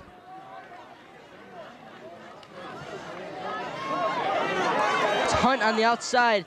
Finds a little room to run. He's going to be just short, and that's going to be up 3rd and inches. Good run by Chris Hunt, who's having a very good game. And he's coming up slow. It looks like a little problem with his hip there. Let's hope he's okay, because Vikings would hate to lose another back. Already losing Adam Hinman with a knee injury. Hope we're going to get a replay of that. That'll bring down a 3rd down and short situation, though. Clock at 3:18 to play in the 3rd quarter. This is a shot of Gary Whitehill coming through, and he gets a late hit there. I would look for unsportsmanlike on that one. He threw Whitehill down right after he had already been kneeled, and the Zebras got to get the heads up on that, because we don't want to turn this into a dangerous game, because Gladiators can be high tension, losing 24-0. That's Whitehill with room to run again. Gets just past the 10-yard line, up to the 7-yard line. Good run by Whitehill, and that brings up a first down. This has to be very painful for a Fowlerville fan, and they're definitely not used to this, getting spanked here on a chilly night in Hazlet. That's right, Ryan. Very unusual. Gladiators usually come in with a very strong defense, but Vikings have just been running all over them tonight, and they're backs have ever been featured. Mark Hopwood with the carry with already a touchdown today. He is close there, down to the 2. Hopwood got to be happy with his performance while he gets the PT. Yep, he'll go home a happy man. And there's a football.com internet site there. It's called MLive, and it features all high school sports.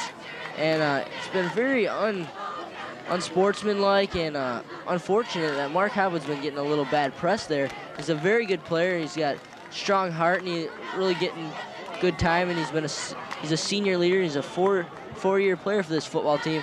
And we just don't like to see that here in Hazlet, Ryan. We want to support our athletes. Oh, no. And, you know, anybody that's like that just has bad confidence, needs to cut someone else down who's really a good person. There's a good shot of Mark coming off the field, putting up a strong performance tonight. Yeah, to do that, you have to have low self-esteem about yourself to do that. That's just uncalled for, unsportsmanlike. It's 3rd and goal from the 4. 8 of 10 now on 3rd down for Hazlet. It's off to Twitchell, and they make great fake Bird. there. And Bird's still going back on his feet. He's brought back all the way to the 20. I think backward progress the ball's going to be marked up around the 9-10 yard line. 15 yard line, Ryan. Then we'll set up a field goal. Danoff perfect tonight. Let's see if he can come through with one more, only missing 1 this year, and that was against the DeWitt Panthers. Just outside the left field goal down on the north side of the field. Really wouldn't have made a difference though, Ryan. We lost 7-0 in the last minutes. Heartbreaking loss. The Vikings are going to try to come back and move long into the playoffs and try to put up their best performance ever with a state championship season. They've really got the talent to do it this year, Ryan. And blocked by O'Neal. Great block, and we knew it'd be coming one time. He's been in there every time, Ryan. 4 times tonight. He's been so close. And we talked about how that could definitely play a factor, and it finally does. Yeah, well, it's no surprise that he blocks a kick because he's been in on there so quick on every single play.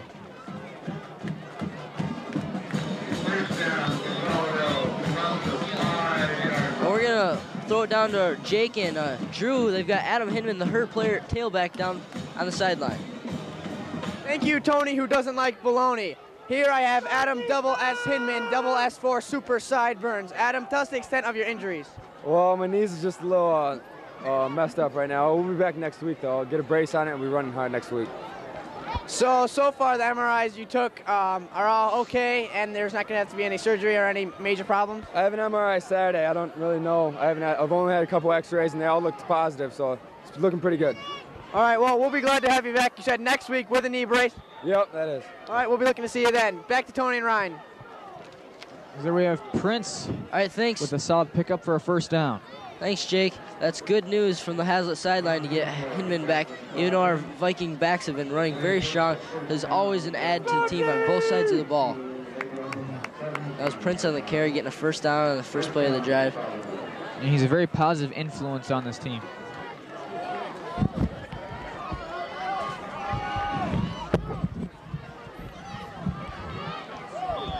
You're right, Ryan, a senior leader, and he's a captain, and he'll also be a captain this year on the wrestling team.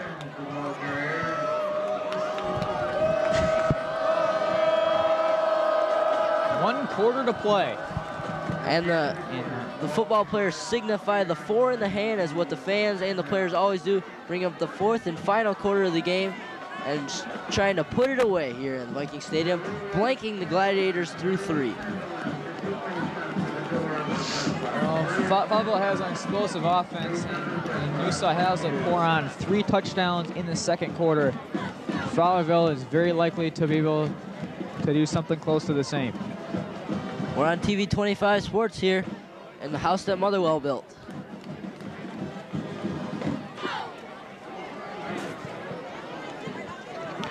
All right, we'd like to thank our on-the-field men tonight, Jake Birnbaum and Drew Finkbeiner. Gave us some great interviews and really toughened it out there in the cold down on the field. A good shot of the Vikings huddling up, getting ready to strong arm that offense into no more points tonight. They want to go out with a 0 on the Fowlerville side after playing so good through 3 quarters.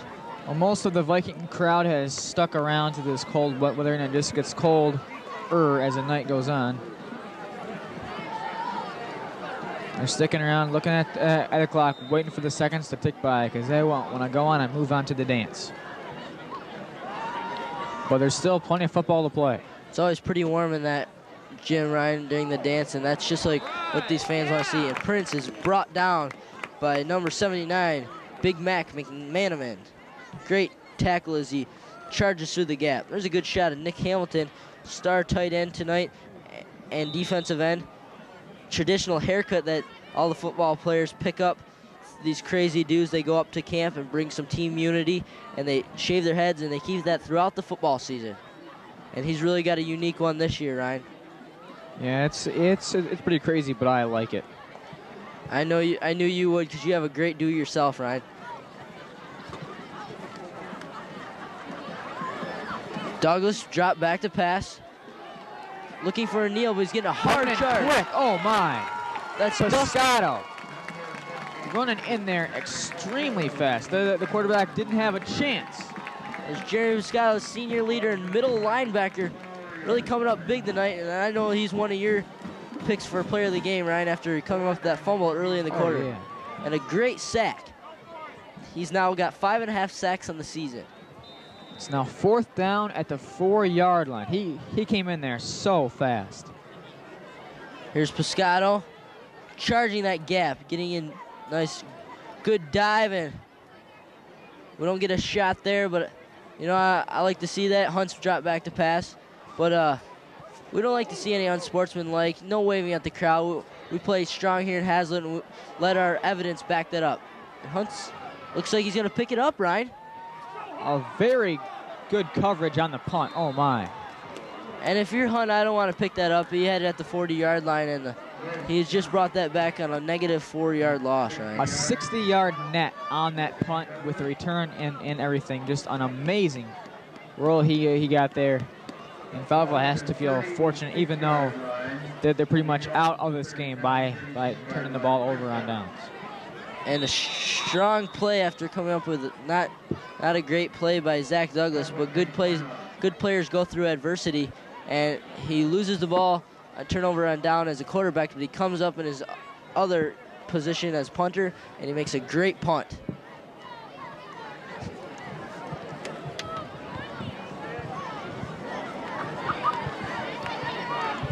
So how's it with 10-17 to work with?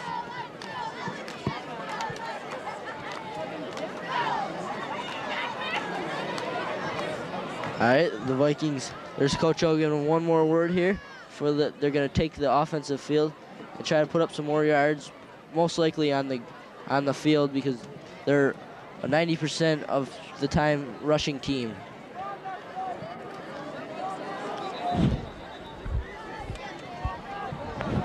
So Fowlerville now coming out on the field, looking to make a quick defensive stand now, have a chance to, and they have to slow this drive down, stop them 3 and out to any sort of a chance in this game.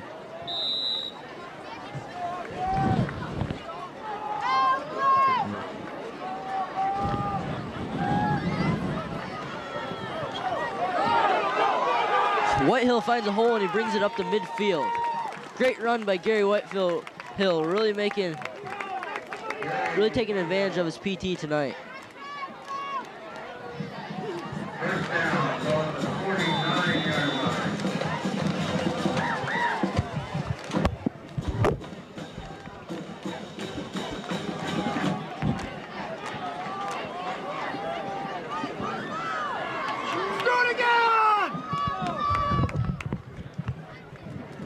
Bird back under center for another first down, right back to Whitehill. And another great run by Whitehill. 2 12-yard gains right in a row. Whitehill blistering, knocking down would-be defenders all over the place for another first down. Actually, first down stopped the clock, but it really doesn't matter because this one's just about over. Send it to the books, Ryan, because the Vikings are nailing it in the coffin right now. Much like one of my predecessor announcers that I follow in his footsteps on NBA Jam, when you send the game out in the 4th quarter and you put one more score in the books, he says, nail in the coffin. Right back to Whitehill on his third carry in a row, but this time going nowhere as the Gladiators are expecting it.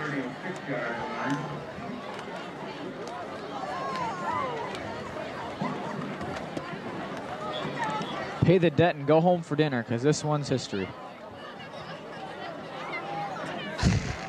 Exactly, Ryan. I couldn't have said it much more better than myself. Well, I'm sure you probably could have. That one wasn't very good. Hey, don't knock it, Ryan. I liked it a lot. It was an original, and you know, originals can never be bad. They're just unique. Okay. Bird off the hunt, a good cutback. He's been doing this all night. My. This could be 3 touchdowns. This will solidify the player of the game. Brought down right around the 5-yard line. As far as I'm concerned, no one else is in contention. He's got over 200 yards tonight, Ryan. Another 40-yard gain. He just had an amazing afternoon. And evening. And evening as well. You're right, Tony. We're now coming up on 9:13 p.m. with just about 8:38 to go in this game. And the Vikings really coming out fired up after losing that last league game against the DeWitt Panthers at home. Then racking up a nice win in Portland and coming home to put another W on the board. Mishandled snap and Bird goes down with a loss of 3. DeWitt is going to see this score in the paper tomorrow and be very fortunate that they were able to beat this team, because they know that Hazlitt may be a better team than they are. And they were very fortunate to get a win here. You're right, Ryan. This is a very hostile environment, and they came on a bit of a bad weather day, which we've been having the last 2 weeks, raining and windy.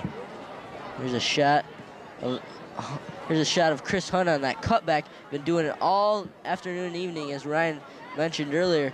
There's a 40-yard gain. He's finding a seam there. And he brings it up to the yard of the number on his back. And he is just so fast running around the defense. With the quickness. See, you know the guys that are quick, Ryan. You can check them that they actually go horizontally at points and then make it up as they put a slant on when the other guys got a angle of point. You know, that reminds me of a runner in college these days, Michael Vick, tearing up the ranks. Who's probably going to go pro after just his sophomore year. Bird under center now, trying to put this game away. 2nd and goal on the 6-yard line. It's a quick throw. Dangerous, but Justin Salisbury catch it, and a great catch, and he's fired up, folks. It's his first touchdown since 4 games ago, and you love to see that. A risky play over the middle, but it pays off for 6, and it is 30-0 Hazlitt. And that's one of Bird's only touchdown passes this year. He's primarily a handing off and blocking quarterback in this wing T offense. There's a good shot of the very chilly fans out there sticking it out and really cheering on this Viking team, waiting for that after the game dance. Thank you, Viking fans from TB25 Sports Crew. And it's good. Dan Hoff still perfect from the PAT position. Let's get a replay of this dangerous but very quick thinking pass by Conrad Bird. Throws it high where only the receiver can get it. Nicely thrown ball. Salisbury getting up there high. He's a very tall, 6'4" wide receiver, and I think the Thundering Herd will love to get him down there in Marshall. He's a hard worker, and any program really appreciates that, and that can earn you a position in any ranks, college, high school, pros. So that drive only knocking a minute 18 off the clock, but this one is definitely over. Now 8:20 to go.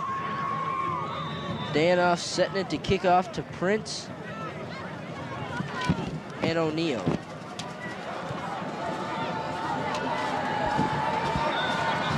There's a good shot of Justin Salisbury just catching that touchdown pass, getting a good congratulations there of Whitehill and his dad. Well, you're right. Thanks, Dad, because you produced one hell of a son and a great football player. Jeremy Wilson. So Fowlerville will take over after the swift kick at their own 26-yard line. First down, 27.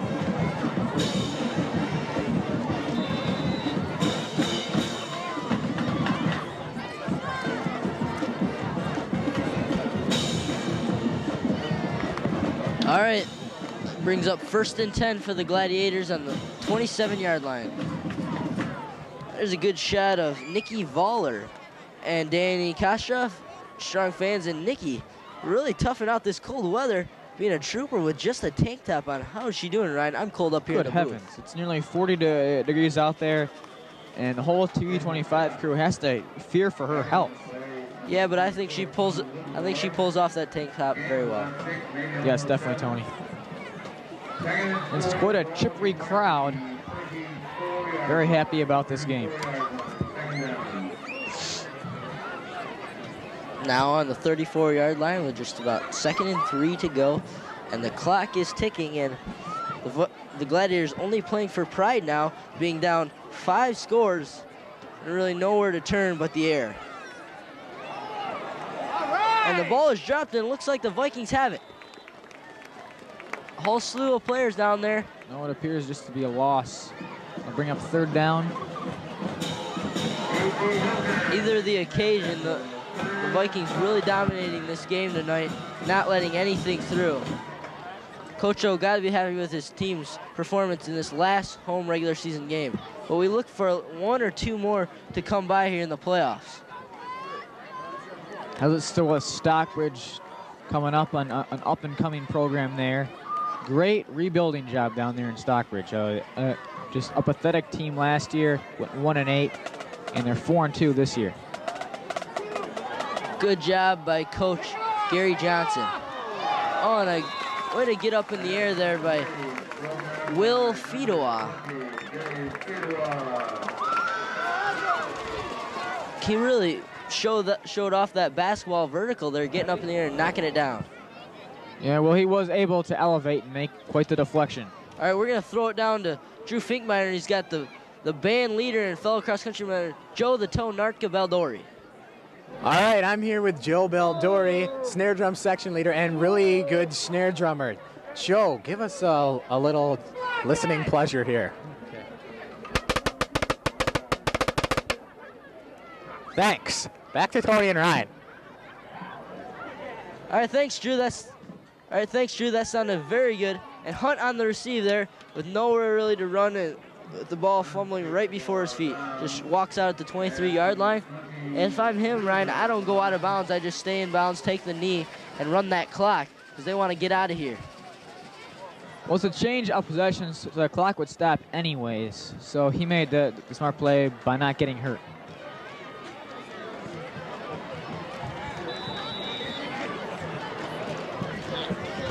There's a shot of the Coach Port, the defensive coordinator, assistant head coach, Zach Port, his son. And thanks to Joe Baldori taking off his busy schedule as snare drum director to come down with our friend Drew and get an interview. Yeah, and you quickly saw some of his impressive skills there. We'd also like to get a shout out to very important members of the band and good guys in their own, Brian Preston and Ryan Sutberry. Hey guys.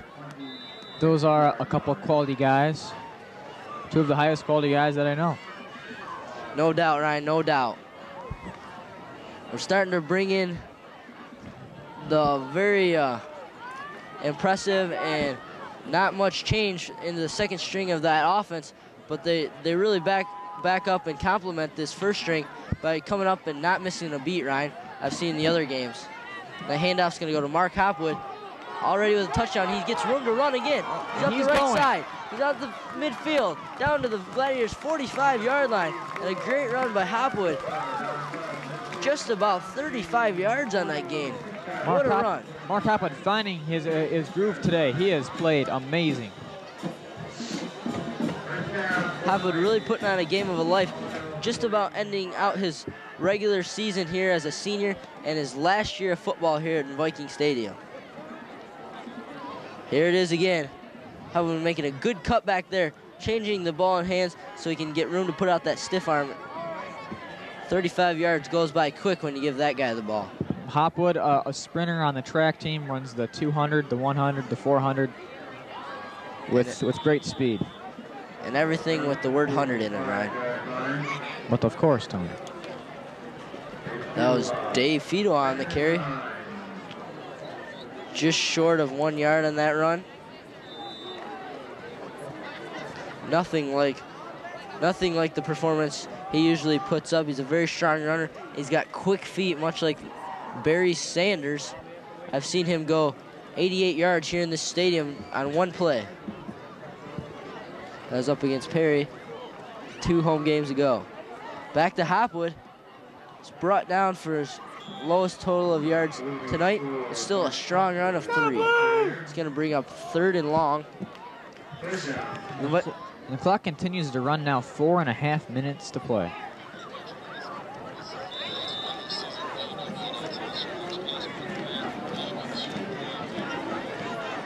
And the Vikings coming up on 3rd and long, and they'll definitely go to the ground just trying to run this game out. All right, we're here on TV 25 Sports, and this is the last home game that me and Ryan will be announcing for you. We hope to bring you at least 1, maybe 2 home playoff games. And if we go away, we'll do all our power to try to get that there.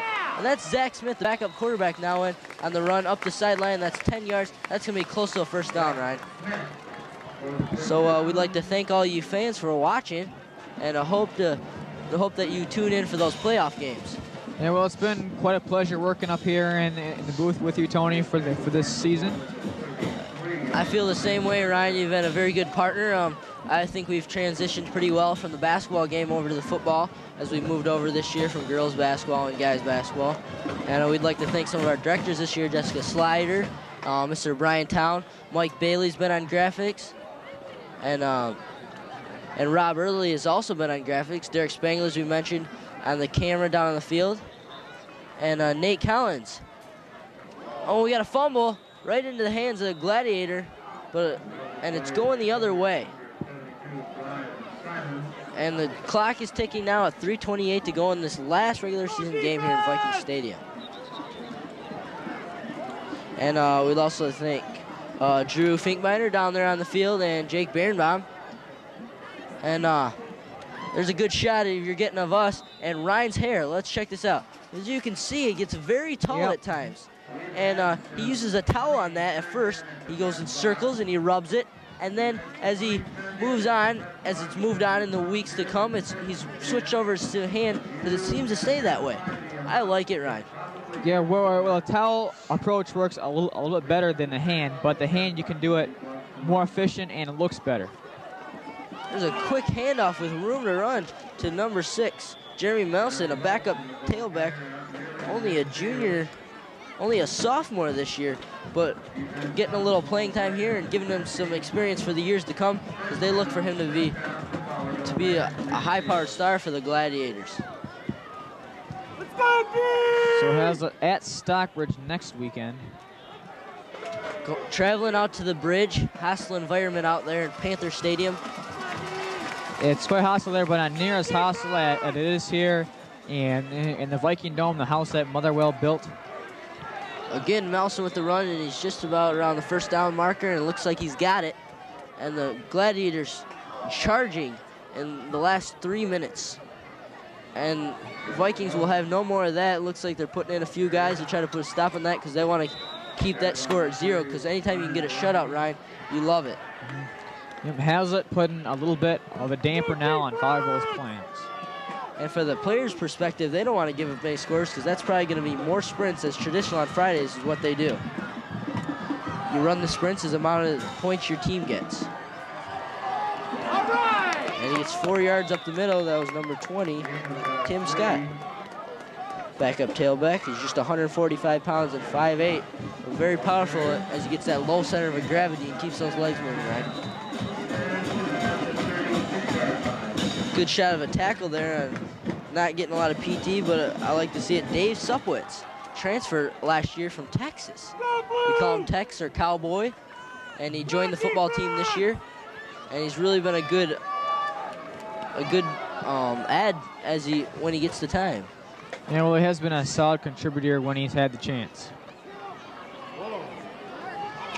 Once again there, charging over the first down line was Tim Scott.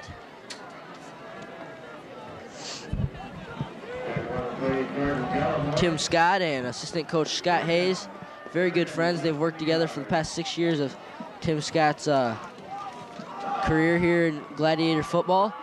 No relation. Not that there probably would be. Scott's his last name. Scott's the first name of the assistant coach. I hear you. But, you know, sometimes on TV you don't hear it, so I'm going to mention it one more time. Scott Hayes, Tim Scott. No relation, but great friends. Here's a good shot of Chris Hunt, our player of the game tonight on TV 25 Sports. Putting up over 200 yards and 3 touchdowns. Make that 2 touchdowns, but he almost caught that third one there at the end is what I was thinking. Solid contributor tonight. Really stepping up in the place of Adam Hinman because he couldn't be here tonight with that knee injury. Looks to get him back soon. Hazlitt, 2 tough games these past 2 weeks, and combined, Hunt has scored 4 touchdowns and put up over 300 yards. And as the result of being the player of the game, you can look for him and Chris Colping and Jeremy Moscato, other home player of the games, on the TV 25 telethon. They'll be there to get quick interviews and share a little of the team's results this year. And John McKinnon there, he had 6 in his hands, but it just went right through his hands. And that looked to be one of his last chances, Ryan. We're under a minute now. Time is a-ticking for the Gladiators to score and for the Vikings to keep that shutout. Good shot of Justin Salisbury and Jared Twitchell. Just on the bench now, letting the backups do the job and end this game out for them so they can go in the locker room, get some clothes on, and go celebrate at the dance. 48 seconds left. It's October 5th. It's 38 degrees out, and the Vikings lead 31-0 against and Scott's found room to run, and he's got a touchdown. That's going to end the shutout. The defense not quick enough to get over there around the outside. He found a seam, and he hit it. And that ruins the shutout, but nevertheless does not ruin the mood, Ryan. We're still leading 31-6, and a great performance put up by the Vikings here tonight. But add that 6 sprints onto the Vikings total for tomorrow, and they will not be happy about that. Well, they could be too disappointed. They still lead 31-6 against a great team. You're right, Ryan, but they probably won't be thinking about that when they're doing the sprints. Let's get a PAT attempt, but they're going for 2. There's Douglas. So they hand off right back to Scott. He's going nowhere this time, and it's going to stay at 31-6. And it looks like Coach Jack Wallace was just trying to get some experience there for his team to get a little 2-point, because they're not out of it yet, Ryan. They still got 3 games to go, and they'll try to go 2-1 in that span and try to make the playoffs. And I wouldn't be surprised if they do, because they'll be fired up after this loss, Ryan. And 2 out of those 3 games are at home, and the advantage will be on their side. Well, actually, they have 2 games left. They can win them both. They're 4-3 with taking a loss tonight. They'll have to beat Stockbridge, a premium program, and then win in their last game. Which I believe is against Williamston, Ryan. They've already played the high-powered teams of the league with this last 3 weeks. They've had quite a schedule going Portland, DeWitt, Hazlitt. Not something you like to see on the schedule if you're Coach Jack Wallace or Scott Hayes. But you deal with it and you roll with the tides. And now they're 4-3, and they're trying to come up with these last 2 wins and charge the playoffs and try to make one of their best playoff bids in the last 5 years. Because every year making it, but just falling short in that first game. If they could get past that first game, Ryan, I think they'd really be strong. On the other side of the ball, and they try to squib kick. And a great recovery there on the swiv kick by number 72. Mike Douglas.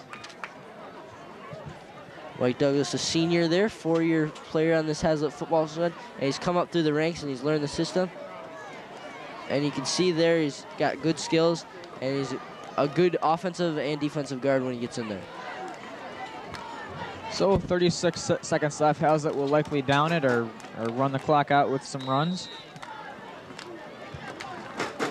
Got Smith in there leading the general, being the field general out there. And he'll take a knee and that'll end the game. Just maybe they might have to do one more play, Ryan.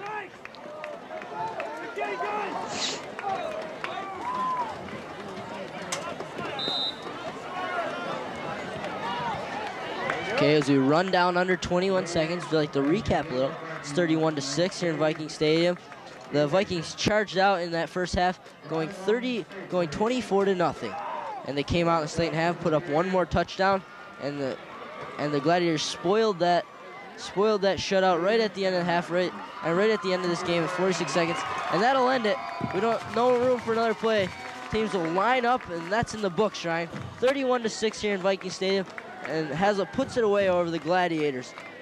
And a really strong win by the Vikings, Ryan.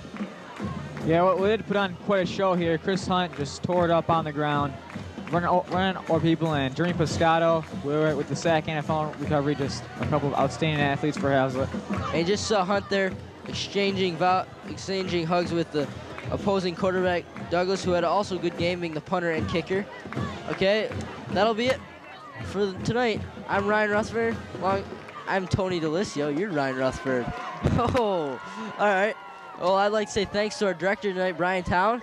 And that's going to be it for regular season TV 25. The Vikings have pulled it out 31-6. We hope to see you back here in the playoff games. And that's it, Ryan. Well, thank you for watching, and good tidings to you all. Good night and Godspeed.